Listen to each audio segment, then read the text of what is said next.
Ooh, what is up, Internet? Welcome to the spoiler chat for Loki, episode 3, titled... What was that planet called? Lamentis. Here, you talk. I'm going to look it up. We haven't done our intro yet. We get Nerdy Nightly, and we thought we'd share it with you.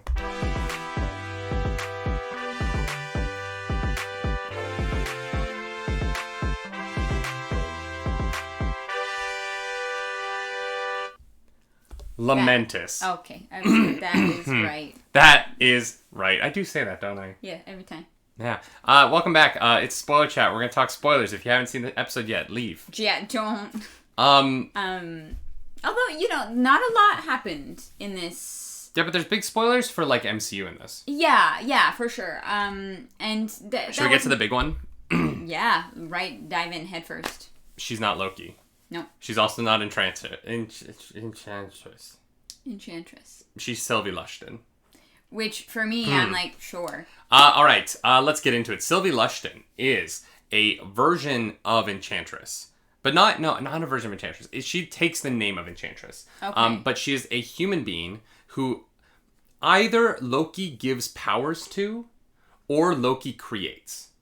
Oh. Depending on your reading of the comics. Okay. But Sylvie Lushton is literally a byproduct of Loki's power. Okay. And she ends up taking the name Enchantress, and she joins the New Avengers. It's a great comic run. You should go read it. But she looks exactly like the comic Sylvie Lushton. Okay. And I just haven't read New Avengers in a while, and I'm amazed I didn't see it immediately. Right. I'm really disappointed in myself for not being like, oh, yeah. Sorry. But other people have pulled it up throughout the week, and Sylvie Lushton is an interesting character. Mm-hmm. Because in this episode, we get... let's go through chronologically, and then we'll get to the interesting part for my brain. We start off with Loki and Sylvie's breaking into the Time Variance Authority immediately following the events of last episode, which is interesting, right? She deliberately tried to get as many timekeepers out of the TVA as possible so that she could break in. We thought she was trying to create a multiverse. Yeah. No, she was trying to get at those timekeepers. Yeah. And she almost does, but Loki stops her. Mm-hmm. Why? I don't really know. I don't know why he cares. I think he's just interested. Yeah. But that curiosity kills the cat. You know what I mean? That's what they say. Yeah, they kind of get screwed over because Loki brings them to another Lamentis apocalypse. one. Yeah. Mm-hmm. And we are told it is the worst one ever because the moon crashes into the planet? Yeah, but she says it's the worst one ever because no one gets out of this one. And I'm like, isn't the point of these apocalypses that no one gets out of any of them? Yeah. Isn't that why you hide in them, is because no one gets out of them? Yeah. Yeah. And it wouldn't matter if they could teleport off the planet, but their teleporting beeper thingy gets low battery. It's low battery. It does not have enough battery, so they have because the plot needs to happen. Yeah, so they need to find a way to charge it, which was very fun.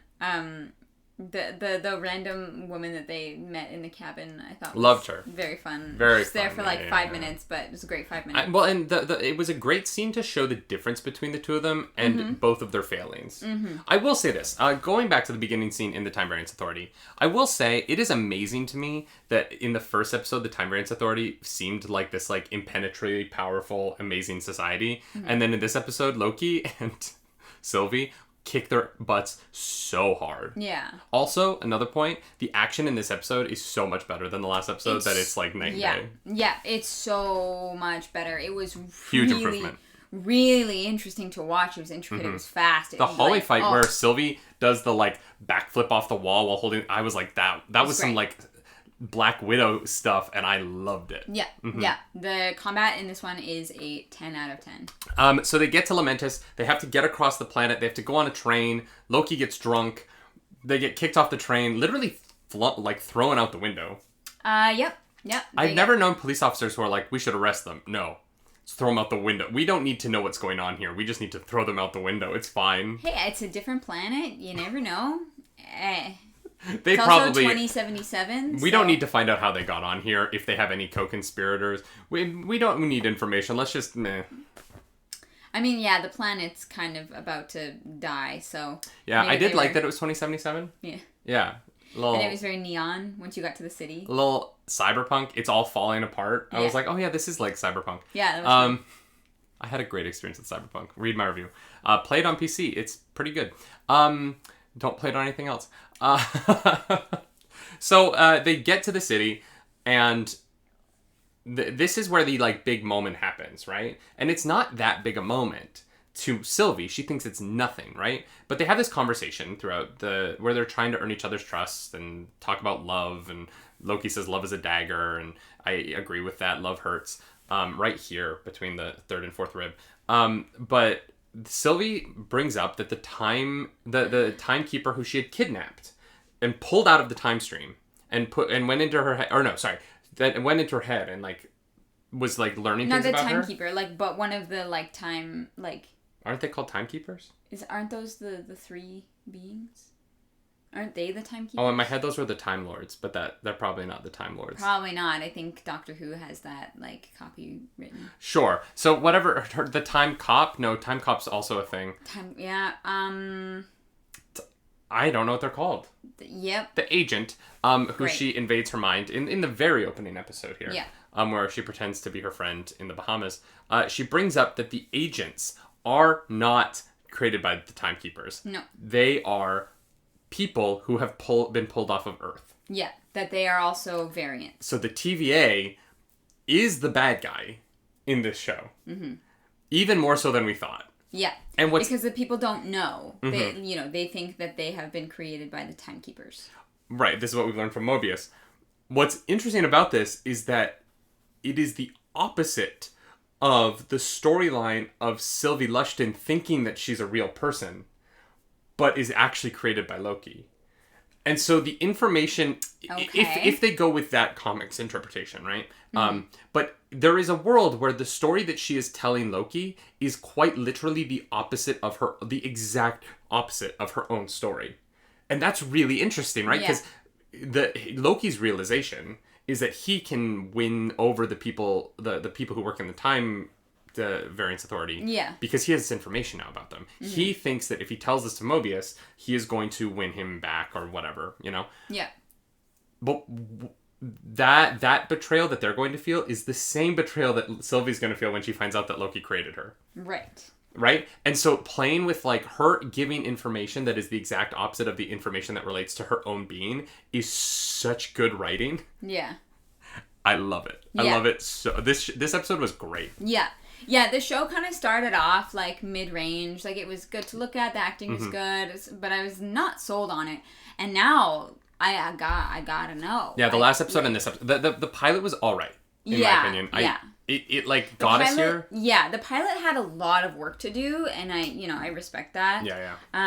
But it's definitely like gotten better and better. Yeah, this episode was fantastic. Yeah. I wish it had been a little bit longer. I get that they wanted to leave it on a cliffhanger, but at the same time, like there's only 6 episodes, so I just kind of want them to keep the story going. Yeah.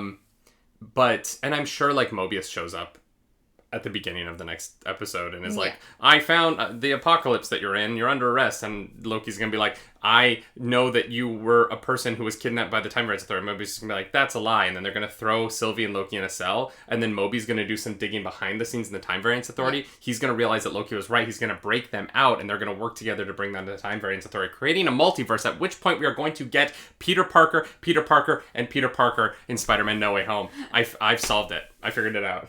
Just point at each other. If they don't point at each other, Marvel will have lost an opportunity to like literally break the internet. Yeah. And it should be in the trailer. It shouldn't be in the movie. It should be like a trailer joke where they're literally pointing at each other. But like maybe not this. Maybe they point at each other with web. And then they web each other and it's all hot and sticky and ooey gooey. Not that. Mm-mm. Anyway, Loki's bisexual, so that's fun. Yes, yeah. They came out and said it, so I guess that means it's official now. Was it not like official before? I just kind of assumed. It's never been explicit in the movies. Well, there you go. There you go, princes and princesses. I mean, look, who doesn't want princes and princesses? You know what I mean? Yeah, I don't know. Couldn't tell you. Yeah, this was a fun episode. It was. It like we said, not a lot happened That was the loudest fire truck I've ever heard. That must be right outside our door. Yeah.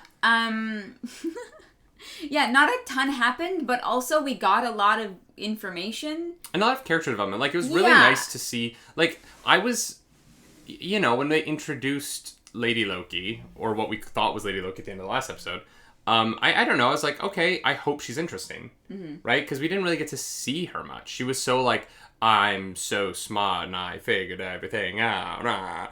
And then she like trumps Loki and like escapes. And you're like, that was a really cool introduction to this character.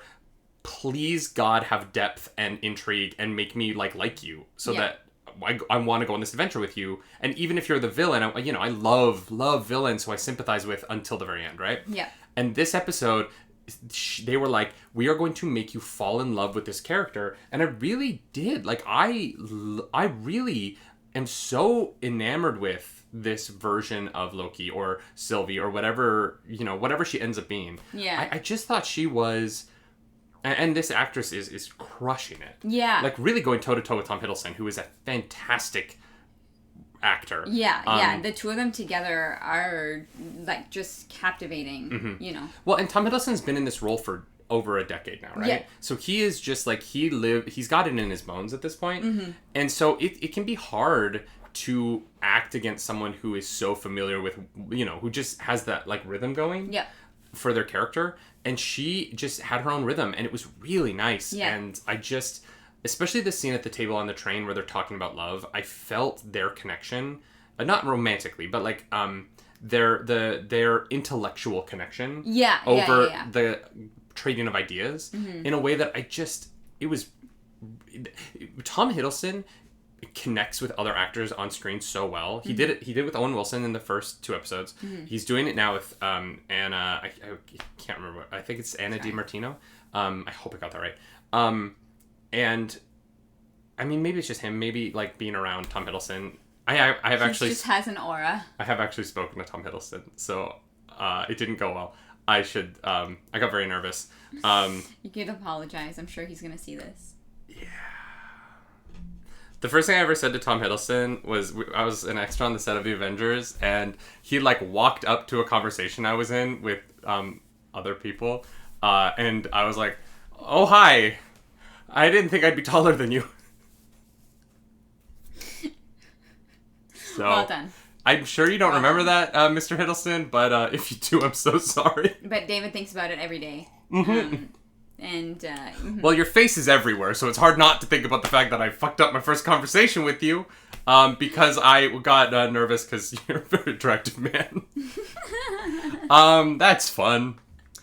Oh, that was a fun day. Anyways, Loki is great. We're really enjoying it so far. I'm so embarrassed right now. I know. It's very funny. And yeah, I like I said, I'm completely in for the ride now. Episode 1 didn't do it for me, but the last 2 episodes have, and so I'm really interested to see where they take this story. Me too. Yeah. Me too. Honestly, I feel like the timekeeper thing isn't going to be as interesting as I want it to be. Okay. I have a feeling it's going to be a bit of a bait and switch, because everything in the show is a bit of a bait and switch. Mm-hmm. And I think that that's going to be okay. I think it's going to be interesting that it isn't interesting. Mm-hmm. You know what I mean? Like, I think that that's going to be what it is. Like, I want it to be this grand reveal. Mm-hmm. And I don't think it's going to be. And let's be honest, none of these shows have had that, right? Yeah. None of these shows have had the WandaVision, Falcon and Winter Soldier. None of them are telling grand reveal stories. They're all kind of telling pretty straightforward stories about these characters. These MCU shows are really about the characters, and so I hope... Which is why maybe that it'll become more about Sylvie than it does about the Timekeepers and, like, this, like, grandiose plan. Yeah, and I think, honestly, I'm excited to find out... I hope that she's not real. I hope that she's, like, a Loki creation. Not because I want that, like, for a specific... Not because that's, like, my version of her that I prefer. Mm-hmm. But because I think that it would make her storyline, if she's in the MCU moving forward, really interesting, of her trying to, like, come to terms with the fact that she isn't real. Yeah.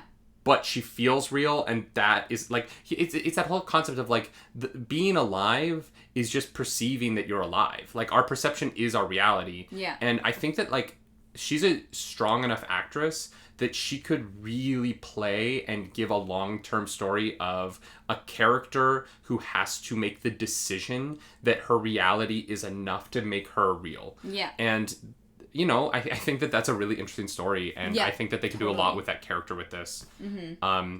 Even, you know, I don't know. I like these two together. Yeah, me too. The more I'm seeing the show, the more I'm happy that we've heard there might be a second season, because this is the kind of show that like these dynamics, Sylvie, Mobius, and Loki, like traversing time as like a hot throuple would be a great show in my opinion. Yeah, I'd watch that. I watched the heck out of it. Owen Wilson with the great with that the salt and pepper hair he's got going on in the show, it's hot. Yeah, I don't know this is the most attractive he's ever been. This, but that's fine. Oh, I'm into it. All right. Nah. Yeah, I always thought Wedding Crashers Owen Wilson would be peak Owen Wilson, but like this might be peak Owen Wilson. It's a good look. All right. Yeah. All right. All right. He's not even in this episode, and I'm still thinking about him. Yeah. That's how good it is. Oh, it's a good look. Owen Wilson, you're crushing it. You and your brother and Luke Wilson on Stargirl. The Wilsons have Marvel and DC television on lock. That's nice. Yeah. Yeah. It must be nice to be in a family of rich actors. Is there anything... Did we not talk about anything? No, that was it. I mean... This is a pretty quick one, but it's, you know... Yeah. Yeah, we kind of... Like I said, not a lot happened, but there was really interesting character stuff, and I'm so excited to see where we go from here. Oh, I like Sylvie's sword. Yes. The kind of cool scimitar type. Yeah, it's very neat. Yeah, I'm into that. If you like this video, like and subscribe to the channel. If you don't like the video, hit the dislike button. Leave mean comments down below because the algorithm god is hungry and we must feed her. As always, you can follow us over at twitch.tv. I'm over at /nerdynightly. I'm over at Clara Strakaris. There's a /Clara Strakaris. Sure. Yeah, it's not just at Clara Strakaris because Twitch doesn't work like that because they want to be different. They want to be edgy. They want to be bad at being a social media platform. Love you, Twitch. Love you, Daddy Bezos. It's not Daddy Bezos anymore. I think it is for like 2 more weeks, isn't it? Isn't it like July 6th he's not? I don't know. Her daddy? I don't keep up. Happy Daddy's Day, Jeff Bezos. Congrats on ruining the planet. As always, my name's Nerdy. And I'm Clarus. Do something nerdy tonight. Bye.